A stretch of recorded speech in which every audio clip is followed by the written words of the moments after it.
الذكرى 47 ذكرى المسيرة الخضراء. نحيي من هذا المنبر من مدينة العيون، وبالنسبة لي كفاعلة جمعوية نثمن هذا الخطاب بالنسبة لتحسين العلاقات الإفريقية والمغربية. الحمد لله نتفائلوا خيرا ان شاء الله من هون لقدام على حساب المشاريع ان شاء الله اللي تعود في الجنوب كامل والجنوب كامل المغربي. الصحراء الخطاب الملكي السامي بمناسبة الذكرى 47 لذكرى المسيرة الخضراء هو خطاب تاريخي بكل المقاييس، خطاب أكد فيه جلالة الملك على ما أصبحت تعرفه هذه الأقاليم من تنمية حقيقية همت مختلف المجالات. الفضل فيها يرجع إلى المشروع التنموي الذي أطلقه جلالة الملك سنة 2015 الذي نرى أثاره وصلت إلى 80% على أرض الواقع. هذه التنمية عززت مكان المغرب إفريقيا، مما دفعته إلى عقد شراكات حقيقية مع نيجيريا في إطار أنبوب الغاز. هذا المشروع اللي هو القاري الكبير ستكون له انعكاسات جد إيجابية على القارة الإفريقية في مجموعة من المجالات الطاقية والصناعية والفلاحة. خطاب الملك السامي بذكرى 47 للمسيرة الخضراء كان خطاب تاريخي أشاد فيه صاحب الجلالة بمسيرة النماء التي عرفتها الأقاليم الجنوبية والتي جعلت من الصحراء المغربية قطب اقتصادي إفريقي ودولي، وهذا يجعل نحن ساكنة الأقاليم الجنوبية ننوه على نؤكد على مغرب الصحراء وجد ولاءنا وإخلاصنا للعشر على المجال الإنساني.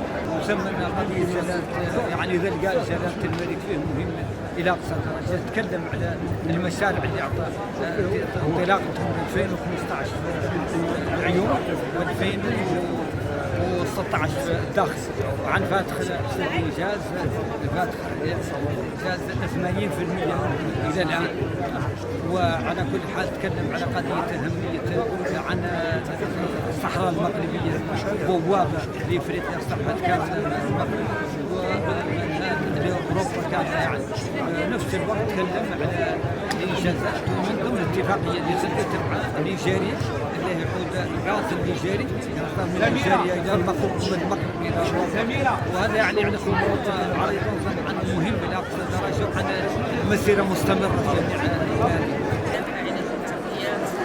خطاب الحمد لله كان في المستوى، كان على الأقاليم الجنوبية وخصوصا الصحراويين. والله ينصر سيدنا والحمد لله كنا متبعين الخطاب لكن اللي قال فيه جلالة الملك الله ينصره زين تبارك الله ما شاء الله. بسم الله الرحمن الرحيم. احنا اليوم كفعالية المجتمع المدني نحضر الخطاب الملكي السامي بمناسبة الذكرى 47 للمسيرة المظفرة، هذه الذكرى العزيزة على قلوب جميع المغاربة. وخطاب صراحة نرتج صدورنا نحن كساكنة المناطق الجنوبية نظرا للمشاريع التنموية والكم الهائل من التنمية اللي يصير قدما بالمنطقة.